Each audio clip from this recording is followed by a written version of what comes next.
première clé pour réussir, c'est d'avoir une vision claire. Une célèbre étude menée à l'université dominicaine en Californie a révélé que les personnes qui écrivent leurs objectifs sont 42% plus susceptibles d'atteindre leurs objectifs que les autres. La raison est simple, écrire transforme un souhait en un engagement tangible. Imaginez que vous voulez économiser de l'argent. Écrire « Je vais épargner 10 000 € en 12 mois » crée une cible concrète et mesurable.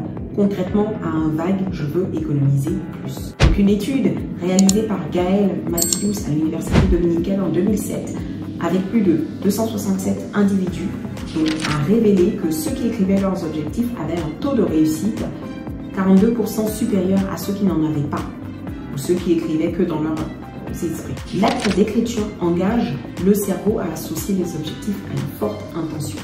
L'acte d'écriture engage à associer le cerveau à une intention beaucoup plus forte. Savais-tu que chaque petite victoire déclenche de la dopamine, l'hormone du plaisir et de la motivation?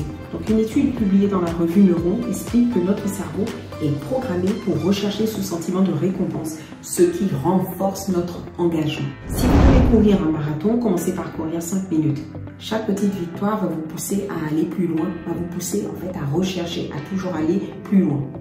Les participants à une étude qui a été menée par l'université de Harvard sur la psychologie des micro-objectifs en 2016 a montré que, cette étude a montré que les participants qui fragmentaient leurs objectifs en petites étapes voyaient une augmentation de leur taux de réussite et leur taux d'achèvement de 30%. La conclusion, c'est que la répétition des petites réussites va alimenter la persévérance. Et je t'ai aussi parlé de la règle des 10 000 heures. Donc cette règle qui a été popularisée par Malcolm Gladwell et dans son livre Outliers qui dit que il faut environ 10 000 heures pour devenir un expert sur un sujet. Mais c'est pas simplement le temps passé. Ce qui est important, c'est surtout en fait la qualité du temps. Parce qu'une personne qui va s'entraîner 10 000 heures mais sans feedback, sans corriger sa façon de faire, et bien en fait ces 10 000 heures elles sont perdues par rapport à une personne qui va poser des actions, qui va corriger sa façon de faire et qui va s'améliorer pendant ces 10 000 heures. Donc une étude d'Anders Ericsson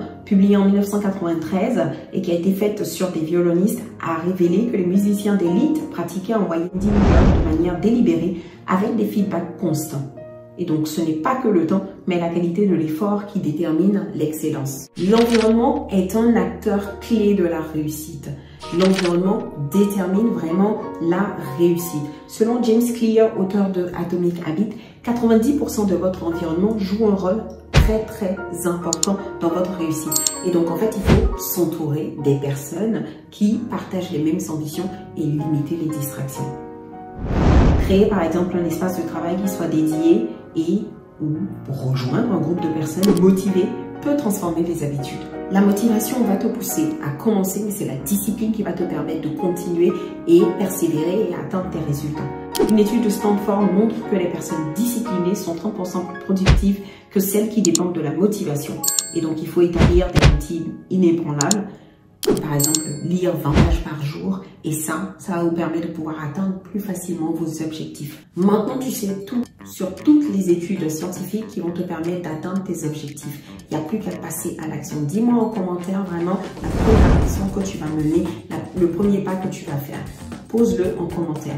Et si tu veux plus de recherches scientifiques, si tu veux plus de conseils sur comment atteindre tes objectifs, n'hésite pas à t'abonner, à liker et à me mettre un commentaire.